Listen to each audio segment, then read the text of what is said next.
जय जवान जय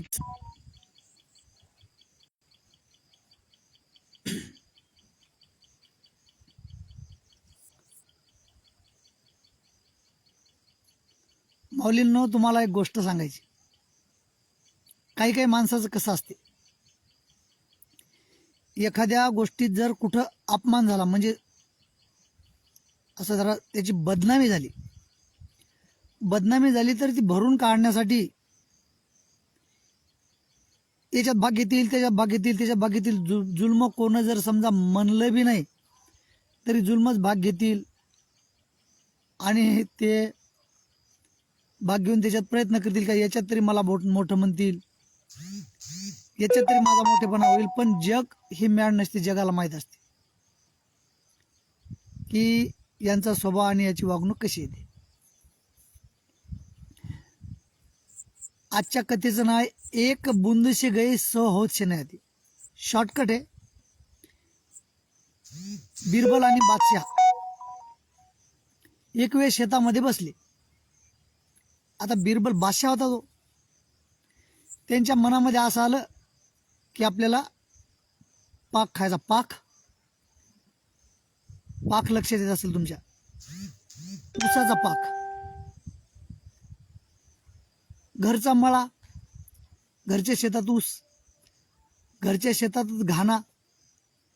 त्यांनी काय केलं, असा पाक बनवला. एका जागी बेगम, बिरबल, बादशाह असे बसले. बसता बसता काय झालं, तिघांनी 3 द्रोण घेतले. तिघाच्या हातामध्ये 3 द्रोण घेतले. एक द्रोण बादशाहच्या हातामध्ये, एक द्रोण बेगमच्या हातामध्ये आणि एक द्रोण बिरबलच्या हातामध्ये. बिरबल असा समोर बसला, समोर. बादशाहच्या लाईनीत कसा बसल, बिरबल नोकर होता शेवटी, समोर बसला. बादशाह बेगम इकडल्या साईडला बसले असे. मुद्दा असा आहे, एक बुंदशी गई सौ होत आधी या कथेचं नाव आहे. काय झालं, त्यांनी पाक खाणं सुरू केलं. पाक खाता खाता काय झालं, बिरबल, बादशाह आणि बेगम हे खायला लागले. पाकाचा एक थेंब, एक बुंद म्हणतात त्याला, हिंदीमध्ये काय म्हणतात, बुंद. पाकाचा एक थेंब जमिनीवर पडला. आता ते जमीन म्हणजे ते बादशाहचं ठिकाण म्हणल्यावर ते चांगलंच असेल ना जागा. तर त्या ठिकाणी एक थेंब पडलेला.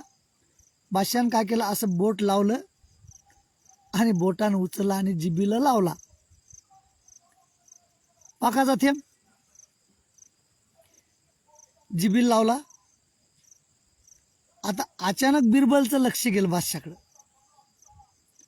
बिरबल तोंडाने शब्दाने बोलला, चतुर, अत्यंत हुशार बिरबल, चतुर. बिरबलनं बादशाहकडे पाहिलं. बादशाह कानकोंडा झाला. लक्षात घ्या माझी गोष्ट, कुठं कुठं लागू होतं त्या गोष्टी. बादशाह कानकोंडा झाला की आपल्याला बिरबलनं जर पाहिलं, मग बिरबलच्या मनात असं वाटलं असेल, बापरे एवढा मोठा सार्वभौम राजा बादशाह आणि काय कंजूस आहे, असं वाटलं असेल बिरबलच्या मनात. असं वाटलं बादशाहला. लक्षात आलं. बादशाहनं काय केलं, लगेच पाक बनवला. हौदचे हौद भरले. पाकाचे हौद असतात, तुमच्या लक्षात असेल, म्हणजे या लक्षात असतात गोष्टी. आजही जर ऊसाची मळी असली, पाकाचे हौद असतात. हौदचे हौद भरले पाकाचे बादशाह. जे गोरगरीब लोक आहेत त्यांना बोलवणं सुरू केलं मळ्यामध्ये आणि हौदचे हौद असे वाटणं सुरू केले. दान बादशाहनं हौद वाटायचे, लाईन लावली हो माणसाची, अपमान होऊ नये म्हणून. आणि बिरबलला शब्द वापरायचे, क्यू बिरबल कैसा लगा, क्यू बिरबल कैसा लगा. बिरबल गालातल्या गाला थोडंसं हसायचा. परत तिसऱ्या वेळी बादशाहनं म्हणलं, क्यू बिरबल कैसा लगा. बिरबल थोडसा हसला, आणि बादशाला काय म्हणला, हुजूर सरकार, एक बूंद से गई 100 हौद से आधी. लक्षात आलं का? तुम्ही जे एका थेंबानं, म्हणजे एक बुंद हिंदीत म्हणतात ना, एका थेंबानं गमावलेली इज्जत 100 हौद, 100 हौद म्हणजे 100 हौद जर वाटले,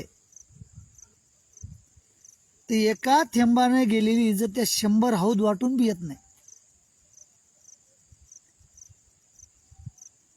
लक्षात आलं? कथेचा अर्थ काय? एक बूंद से गई 100 हौद से नाही, एका थेंबाने गेलेली इज्जत 100 हौद जरी वाटले, दान केले, तरी ते थेंबाला महत्व ते आहे. एक बूंद से गई 100 हौद से नाही. असं काही लोकांचं आहे आज बी, की जर समजा थोडीशी कुठं जर त्याची इज्जत ढासाळली असेल, तर प्रयत्न करतात झाकायचं, की यात तरी मी पुढं निघील, यात तरी लोक माझं नाव घेतील, यात तरी असं वागतील. अशा बऱ्याच लोकांच्या गोष्टी येतात. म्हणून या कथेचं नाव होतं एक